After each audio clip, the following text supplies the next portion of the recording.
क्या her heart attack chest pain के साथ ही आता है, या हार्ट अटैक में चेस्ट पेन के अलावा भी कुछ सिम्टम्स हो सकते हैं?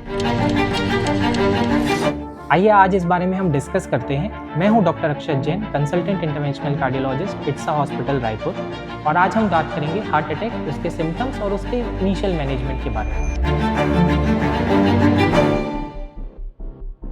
तो हार्ट अटैक जो है, चेस्ट पेन उसका सबसे कॉमनली रिकॉग्नाइज सिम्टम है। सब उसको रिकॉग्नाइज करते हैं कि भाई चेस्ट पेन हुआ है तो हार्ट अटैक आया है। लेकिन हार्ट अटैक में कई बार चेस्ट पेन ना होके हमें सिर्फ चेस्ट में बर्निंग हो सकता है, कई बार सिर्फ नेक में बर्निंग होता है, कई बार शोल्डर पेन हो सकता है, कई बार हो सकता है पेन और बर्निंग ना होके सिर्फ सांस फूलने जैसे सिम्टम्स या बहुत ज़्यादा थकान वाले सिम्टम्स आए। अगर ऐसे कोई आपको सिम्टम्स आते हैं तो सबसे ज़रूरी है कि हम एक इनिशियल इवैल्यूएशन के लिए अपने नियरेस्ट कार्डियोलॉजिस्ट के पास पहुँचें। कार्डियोलॉजिस्ट हमें यूजुअली जब ये सिम्टम्स आते हैं तो हमें कुछ टेस्ट एडवाइस करते हैं, जो कि होते हैं ईसीजी, कुछ कार्डियक एंजाइम्स, ब्लड टेस्ट और कभी कभार एंजियोग्राफी।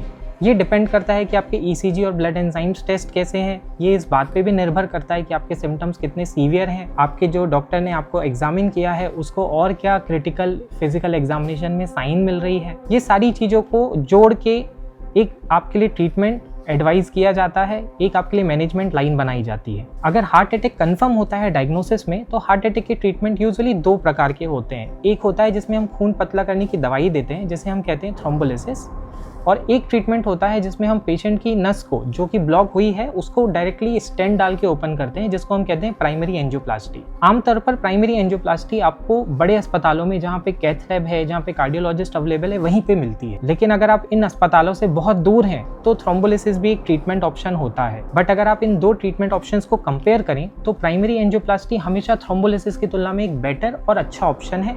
इसमें कॉम्प्लिकेशंस भी कम होते हैं, इसके रिजल्ट्स भी बेटर रहते हैं, और इसकी जो एफिकेसी है, माने आपके सिम्टम्स रिजोल्यूशन और आपके हार्ट के डैमेज को मिनिमम करने की क्षमता जो है, थ्रोम्बोलिसिस की तुलना में काफ़ी ज़्यादा होती है। तो ये तो ट्रीटमेंट की बात थी, बट अक्सर हम देखेंगे कि जो सोशल मीडिया या इधर उधर पे हमें गलत इन्फॉर्मेशन मिलती हैं, तो काफ़ी सारे लोग सेल्फ ट्रीटमेंट एडवाइस करते हैं, बोलते हैं अटैक आ गया तो आप इकोस्प्रिन खा लो, आप एटोर्वास्टैटिन खा लो। तो ये चीज़ रिकॉग्नाइज करना बहुत ज़रूरी है कि हर चेस्ट पेन हार्ट अटैक नहीं होता है।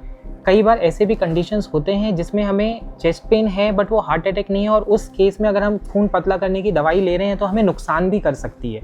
इसके लिए हमें कभी भी सेल्फ ट्रीटमेंट नहीं करना है, अपने नियरेस्ट डॉक्टर के पास तुरंत विजिट करना है, एक डायग्नोसिस बनवाना है और उसको उनकी ट्रीटमेंट एडवाइस को फॉलो करना है।